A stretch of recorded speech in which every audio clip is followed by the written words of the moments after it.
Hello மக்களே! Welcome back to shades of Bhavya. Hope எல்லாரும் நல்லா இருக்கீங்கன்னு நெனைக்கிறேன். So welcome back to one more long video. And எங்கடா காலையிலே கிளம்பிட்டேன்னு பார்க்குறீங்களா? எஸ், எங்கள் ஊர் குலதெய்வ கோவில் விசேஷத்துக்கு தான் கிளம்பிட்டோம். ஸோ ஹொசூர்லேருந்து ரொம்ப கிட்ட தான், ஆல்மோஸ்ட் ஒரு 45 மினிட்ஸ் ஆகும். ஸோ காலையில் 6 மணிக்கெலாம் எழுந்திரிச்சு நானும் அப்பாவும் கிளம்பிட்டோம். டூ வீலரில் தான் போயிருந்தோம் ஹொசூர்லேருந்து சூளகிரிக்கு. அன்றைக்கி ஆக்சுவலி ஃப்ரைடே நான் வந்து லீவ் போட்டு தான் ஊருக்கு போயிருந்தேன். சரி, ரொம்ப நாள் ஆச்சு ஊருக்கு போய். ப்ளஸ் அப்பா தனியாக போகிறாங்க, ட்ரைவ் பண்ண முடியாது அப்படின்ட்டு நானும் அப்பாவும் ஷேரிங் பண்ணிக்கிட்டோம். ஒரு 5:00 அப்படி கிளம்பலான்னு நினச்சோம். பட் நம்ம தான் எந்திரிக்க மாட்டோமே. ஒரு 6:30 ஆயிடுச்சு அங்கேருந்து கிளம்பும்போது. ரோட்ஸ் அவ்வளோ ஃப்ரீயாக இருந்துச்சு. இது Hosur to Krishnagiri NH. So சின்ன வயசுலேருந்து எனக்கு வண்டி தனியாக ஓட்டணும்னு ரொம்ப ஆசை. பின்னாடி யார் உட்கார்றாங்களோ இல்லையோ, பட் நான் வண்டி ஓட்டிடணும் அப்படின்ட்டு. ஆக்சுவலி இது சொல்லப்போனால் ஒரு மேனிஃபெஸ்டேஷன் மாதிரியே வச்சுக்கலாம். நான் ரொம்ப ஆசைப்பட்ட ஒரு விஷயம். அண்ட் ஃபைனலி நான் தனியாக ஓட்டும்போது நான் நல்லா ஓட்டுறேன். பட் கூட யாராச்சும் வச்சு ஓட்டணும்னா எனக்கு கொஞ்சம் பயமாக இருக்குது. என்னால் அவங்களுக்கு ஏதாச்சும் ஆயிருமோ அப்படின்னு. மற்றபடி நான் வண்டியெல்லாம் ஓட்டுறேன். ஸோ இங்கேருந்து சூளகிரி வரைக்கும் அப்பா ஓட்டினாங்க. சூளகிரிலேருந்து வில்லேஜ் உள்ளூர் வந்து ஒரு 10 கிலோமீட்டர்ஸ் கிட்ட போகணும். அங்கே வந்து நான் ஓட்டினேன். ஊர்ல குலதெய்வம் சாமிக்கு ஒரு கோவில் கட்டியிருக்காங்க. ஃபர்ஸ்ட் கோவில் அந்த ஊர்ல. முன்னாடி சின்னதா வச்சிருந்தாங்க. பட் இப்போ நல்லா ஆல்டர் பண்ணி பெருசா பண்ணியிருக்காங்க. ஸோ போற வழியிலேயே சாமிக்கு பூ, பழம் எல்லாமே இங்கருந்தே வாங்கிட்டு போயிட்டோம்.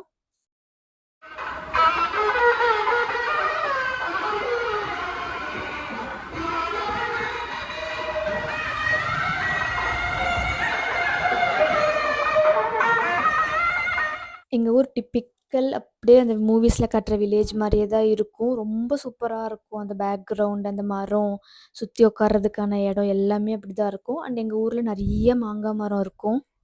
ஊர் ஃபுல்லாவே அதுதான் வச்சிருப்பாங்க. எங்க தாத்தாலாம் அங்க தான் வேலை செஞ்சுட்டு இருந்தாங்க. எங்களுக்கு எப்பவுமே ஒரு மூட்டை மாங்காய் வந்துரும். எப்பவுமே இப்ப வரைக்குமே எங்களுக்கு மாங்கானா ஃப்ரீயா தான் வரும். காசு குடுத்து மாங்காய் வாங்கணும்னாலே எங்களுக்கு ஆகாது. ஏன்னா அவ்ளோ மாங்காய் தோட்டம் இருக்கு ஊர் ஃபுல்லா. 2 சைடு மாங்கா மரம், நடுவுல ரோடு. இதில வண்டி ஓட்டணும்னா சூப்பரா இருக்கும். எனக்கு இதெல்லாமே ஒரு மேனிஃபெஸ்டேஷன் மாரி தான். நான் ரொம்ப நாளா ஆசைப்பட்டது. இந்த மாரிலாம் நான் தனியா டிரைவ் போணும், இல்ல யாரையாச்சும் உட்கார வச்சுட்டு போணும். இந்த மாரிலாம் நான் ரொம்ப ஆசைப்பட்டுருக்கேன். ஸோ அதெல்லாம் நடக்கும்போது ஜாலியா இருந்துச்சு. இந்த மேனிஃபெஸ்டேஷன்ன்றது ஒண்ணுமே இல்ல பெருசா. லைக் எப்படின்னா, நீங்க ரொம்ப நாளா மனசுக்குள்ள இது வேணும், வேணும், வேணும்னு ஆசைப்பட்டீங்கன்னா, அது ஒரு நாள் இல்ல இன்னொரு நாள் ரைட்டான டைம்ல வந்து உங்ககிட்ட வந்துரும். ஸோ அதுதான் நம்ம மேனிஃபெஸ்டேஷன்னு ஒரு நேம் வச்சு சொல்றோம். நம்ம டீப் டவுனா என்ன திங்க் பண்ணுறோமோ, நம்மளுக்கு வேணும்னு நினைக்கிறோமோ, அது நம்மக்கிட்ட வந்து அடைஞ்சிரும். ஸோ நீங்களும் மேனிஃபெஸ்டேஷன் ட்ரை பண்ணுங்க. இன்கேஸ் ஏதாச்சும் நடந்திருக்கு உங்க லைஃப்ல அப்படின்னா, கண்டிப்பா கமெண்ட்ல ஷேர் பண்ணுங்க. அண்ட் எங்க ஊர்ல மொத்தமாவே ஒரு 100 to 150 வீடு தான் இருக்கும். இல்ல சின்ன சின்ன சின்ன வில்லேஜ் எல்லாமே பக்கத்து பக்கத்திலே இருக்காங்க. அண்ட் இதுதான் அப்பா வாழ்ந்த ஊரு. ஸோ தாத்தாவோடது, அப்பாவோட அப்பாவோட ஊர் இதுதான். ஸோ போனோனே பாட்டி, அப்பாவோட சித்தி வந்து எல்லாமே எங்களுக்கு ரெடி பண்ணி வச்சிருக்காங்க. இந்த மாரி தட்டெல்லாம் வச்சு பூவெல்லாம் ரெடி பண்ணிட்டுருந்தாங்க. பூஜைக்கு போலாம் அப்படின்னு. ஸோ நாங்க ஆல்மோஸ்ட் ஒரு 8:30, 8:45க்குலாம் ரீச் ஆயிட்டோம். அங்க வந்து ஹோமம்லாம் போட்டுட்ருந்தாங்க. ஸோ மொத்தமா இது 3 டேஸ் நடக்கிற ஃபெஸ்டிவல்.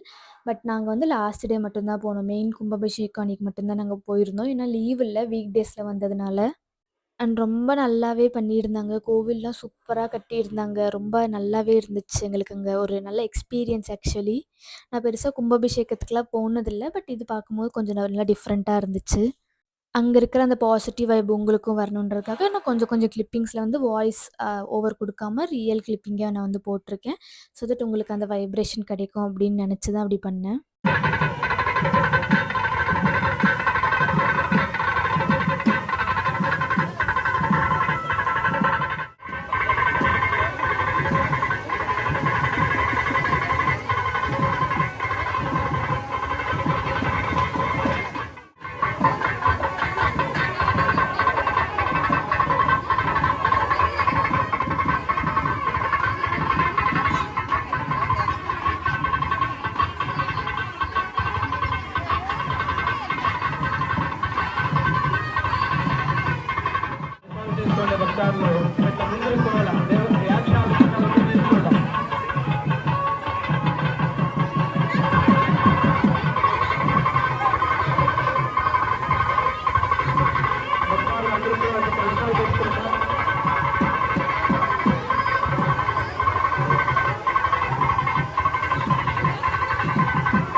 Ustaz.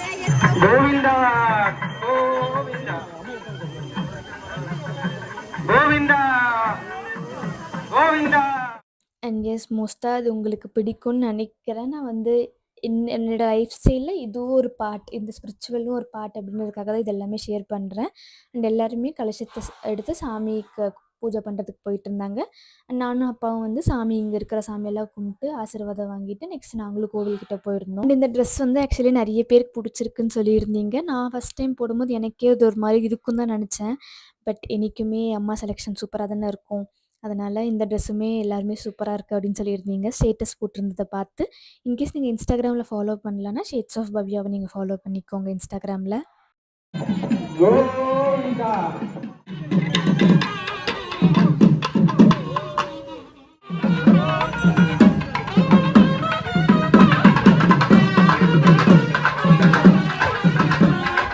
கோவிந்தா.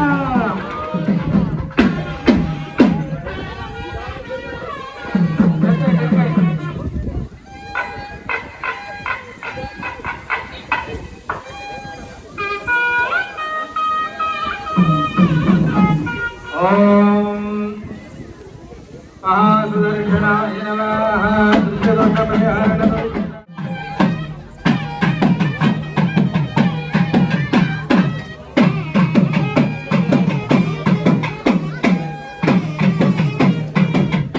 எனக்கு தெரியல எவ்வளோ பேருக்கு கடவுள் நம்பிக்கை இருக்கும் அப்படின்ட்டு. ஆனால் அதை பற்றி இங்கே எதுவுமே நான் சொல்ல மாட்டேன். அவங்களோட விஷ், அவங்க என்ன பிலீவ் பண்ணுறாங்களோ அது வந்து அவங்களுக்கு பிடிச்ச மாதிரியே இருந்துட்டு போகட்டும். ஏன்னா நம்ம யாரையுமே எதுவுமே ஃபோர்ஸ் பண்ணக்கூடாது. எனக்கு ஒரு நம்பிக்கை இருக்குன்னா கண்டிப்பாக உங்களுக்கு ஒரு நம்பிக்கை இருக்கும். எதர் யூனிவர்ஸ் மேலே நம்பிக்கை இருக்கும், இல்லை ஏதோ ஒரு பர்சன் மேலே நம்பிக்கை இருக்கும்.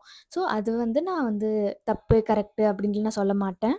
எனக்கு எப்பவுமே பர்சனலா கோவிலுக்கு போறது அப்படின்லாம் ரொம்ப பிடிக்கும். ஏன்னா, அங்க போனா எனக்கு ஒரு மாரி நிம்மதியா, ஒரு பீஸ் கிடைக்கிற மாரி ஒரு ஃபீல் இருக்கும். அந்த பாசிட்டிவ் வைப்ரேஷன்ஸ் எனக்கு ரொம்பவே பிடிக்கும். அதனால தான் நான் பர்சனலா அங்க போவேன். அண்ட் உங்களுக்கு கண்டிப்பா ஏதோ ஒரு பிலீஃப் இருக்கும் லைஃப்ல. ஸோ இத நம்புனா இது நடக்கும் அப்படின்ற மாரி இருக்கும்ல. ஸோ அது என்னன்றத கமெண்ட்ல ஷேர் பண்ணுங்க. எஸ் பூஜைலாம் முடிச்சதுக்கப்புறம் அன்னதானம் போட்டாங்க. அங்கே சாப்பாடு சாப்பிட்டு வீட்டுக்கிட்ட கொஞ்ச நேரம் உட்காந்து கிளம்புறதுக்கு முன்னாடி இளநீர்லாம் குடிச்சிட்டு வண்டி எடுத்து கிளம்ப ஆரம்பிச்சிட்டோம். ரொம்ப வெயிலாக இருந்துச்சு. பட் எப்படியாச்சும் ரீச் ஆயிடலாம் அப்படின்ட்டு நானும் அப்பாவும் கிளம்பிட்டோம். ஸோ வர வழியில் சூளகிரி கிட்ட இருக்கிற டிமார்ட்டுக்கு தான் போயிருந்தோம். கொஞ்சம் திங்ஸ் வேணும் அப்படின்ட்டு. ஸோ அதெல்லாம் வாங்கிட்டு ரிட்டர்ன் கிளம்பிட்டோம் ஒசூருக்கு.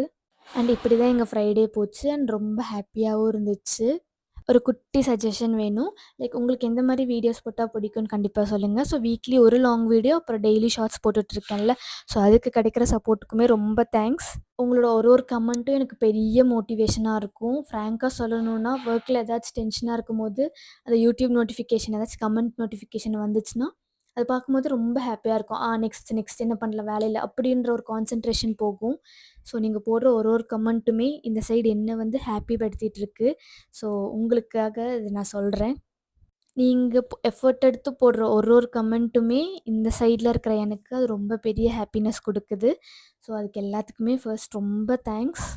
அண்ட் நெக்ஸ்ட் வந்து அன்னைக்கு ஈவினிங் வந்து ஒரு கீரை குழம்பு செய்யலாம் அப்படின்னு நெனச்சிருந்தோம். இந்த கீரை வந்து ஸ்பெஷல். ஏன்னா இது வந்து நம்ம தோட்டத்திலேயே வளர்ந்தது. தோட்டம் இல்ல, குட்டி டெரேஸ் கார்டன்ல வந்து வளர்த்துன கீரை தான் இது. நம்ப செடி வச்சு அதுலேருந்து ஒண்ணு வரும்போது, அத எடுத்து சமைக்கும்போது, அதோட ஹாப்பினஸ் நிஜமாவே வேற லெவல்ல இருந்துச்சு. ஸோ கொஞ்சம் கீரை தான் கிடச்சது. ஆனா இது வந்து ஒரு நைட் டின்னருக்கு மட்டும் தான். அதனால பரவால்ல செஞ்சிரலாம் அப்படின்னு அம்மா செய்ய சொன்னாங்க. ரொம்ப ஈஸியான ரெசிபி. கீரை குழம்பு நான் ஃபர்ஸ்ட் டைம் செய்றேன். இது இவ்ளோ ஈஸியான்றது எனக்கு அன்னைக்கு தான் தெரிஞ்சுது. ஸோ ஃபர்ஸ்ட் வெங்காயம், தக்காளி எல்லாமே கட் பண்ணிக்கிட்டேன். கீரையுமே நல்லா வாஷ் பண்ணி எடுத்து வச்சுக்கிட்டேன். யாராச்சும் கீரை ஃபேன்ஸ் இருந்தீங்கன்னா சொல்லுங்க. என்னோட ஆல் டைம் ஃபேவரைட். எவ்வளோ வாட்டி குடுத்தாலும் சாப்பிடுவேன். எனக்கு கீரைன்னா அவ்ளோ பிடிக்கும். நெக்ஸ்ட் பருப்பு எடுத்து ஃபர்ஸ்ட் குக்கரில் வந்து அத போட்டுக்கிட்டேன். அண்ட் அதில வந்து கொஞ்சம் தண்ணி ஆட் பண்ணி, இந்த தக்காளி, வெங்காயம், பச்சை மொளகா, அப்புறம் கொஞ்சம் பூண்டு, கொஞ்சம் உப்பு, அப்புறம் மஞ்சள் அவ்வளோதான். அப்புறம் கீரைய எடுத்து அதில ஆட் பண்ணிட்டு குக்கரில வச்சுட்டேன். ஸோ இவ்வளோ தான். ரொம்ப சிம்பிளான ரெசிபி தான். ஒரு 15 to 20 மினிட்ஸ்லேயே பண்ணிரலாம். அவ்வளோ சிம்பிளா இருந்துச்சு. அண்ட் வீட்ல நீங்க ஏதாச்சும் சிம்பிளா ட்ரை பண்ணி பார்க்கணுன்னா, இது ட்ரை பண்ணுங்க. கீரை கடையல் ரொம்பவே நல்லா இருந்துச்சு. அண்ட் இந்த ஃபேஸ் கொஞ்சம் இக்னோர் பண்ணிருங்க. ஏதோ ரொம்ப ஃப்ரஸ்ட்ரேஷன்ல இருந்திருக்கேன் போல இது பண்ணும்போது. கொஞ்சம் பீஸ் வேணும்னு தான் நான் சமைக்கவே வந்தேன். ஆனா அதில மூஞ்சில அப்படியே தெரியுது நான் ஃப்ரஸ்ட்ரேஷன்ல இருக்கேன் அப்படின்னு. ஃப்ரஸ்ட்ரேஷன் வந்து யார் மேலயும் இல்ல. என்னோட வேலை மேல தான். ஸோ ஏதோ ஒரு கடுப்புல நான் சுத்திட்டு இருந்தேன். அது அப்படியே வந்து இங்கேயுமே தெரியுது. நான் அத நோட்டீஸ் பண்ணல. ஸோ அத கொஞ்சம் இக்னோர் பண்ணிருங்க. நான் மோஸ்ட்டா ரொம்ப காமா தான் இருப்பேன். என் ஃப்ரெண்ட்ஸே கேட்பாங்க, "எப்படி இவ்ளோ பேஷன்ஸா ஹேண்டில் பண்ற? உனக்கு அகைன்ஸ்ட்டா இவ்ளோ வரும்போது நீ எப்படி ஹேண்டில் பண்ற?" அப்படின்னு கேட்பாங்க. "நீ எதிர்த்து ஏன் பேச மாட்டேங்கிறன்னு?" ஒண்ணு நான் என் டீமுக்குள்ள யாரையுமே எதிர்த்து பேச மாட்டேன். இன்னொன்னு என் டீம பத்தி தப்பா சொன்னாலுமே நான் வந்து சும்மா விட மாட்டேன். ஸோ அந்த மாரி ஒரு டைப். கூட இருக்கவங்கள விட்டு குடுக்க மாட்டேன். பட் கூட இருக்கவங்கள ஏதாச்சும் பேசினா நான் பேசிருவேன். பேசிட்டு அப்புறம் நானே உட்காந்து ஃபீல் பண்ணுவேன். ஒரு வேள நம்ம அப்படி சொல்லியிருக்க கூடாதோ அப்படின்ட்டு. ஸோ இந்த மாரிலாம் நெறைய ப்ராசஸ் இருக்கு. இந்த ஓவர் திங்கர்ஸ்க்கு இருக்கிற ஒரு மெயின் ப்ராப்ளம் இதுதான். அதுவும் நம்ம வொர்க் பண்ற இடத்துல எது தப்பு, எது கரெக்ட்டுன்னு புரியறதுக்கே நம்மளுக்கு கொஞ்சம் டைம் ஆகும். அந்த டைம் ஆஃப் அந்த கோவத்துல வந்து ஏதாச்சும் சொல்லிருவோம். அதுக்கப்புறம் லேட்டர் திங்க் பண்ணுவோம். நம்ம அப்படி சொல்லியிருக்க கூடாதோ அப்படின்னு.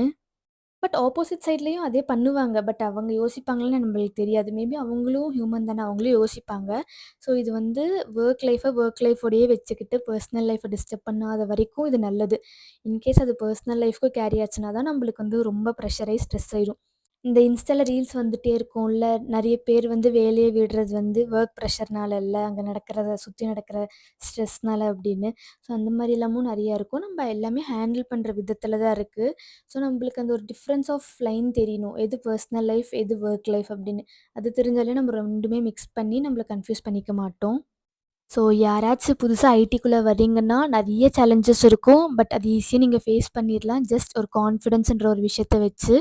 உங்களுக்கு தெரியுதோ இல்லையோ, நீங்க வந்து ட்ரை பண்ணுங்க, கத்துக்கோங்க. எல்லாமே அப்படிதான் வரும்.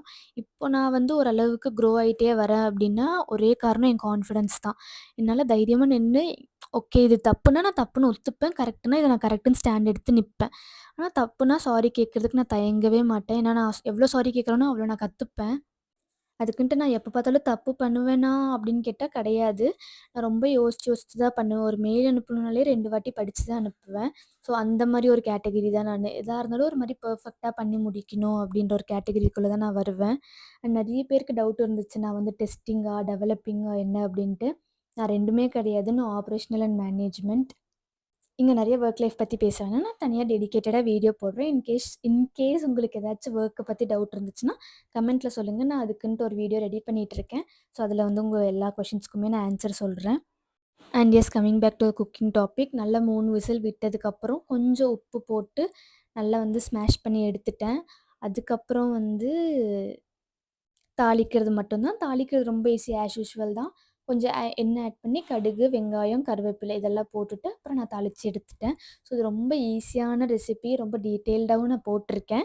ஏதாச்சும் டவுட்னா கண்டிப்பா கமெண்ட்ல சொல்லுங்க. இல்ல நான் இல்ல அம்மா ரிப்ளை பண்ணுவாங்க அதுக்கு.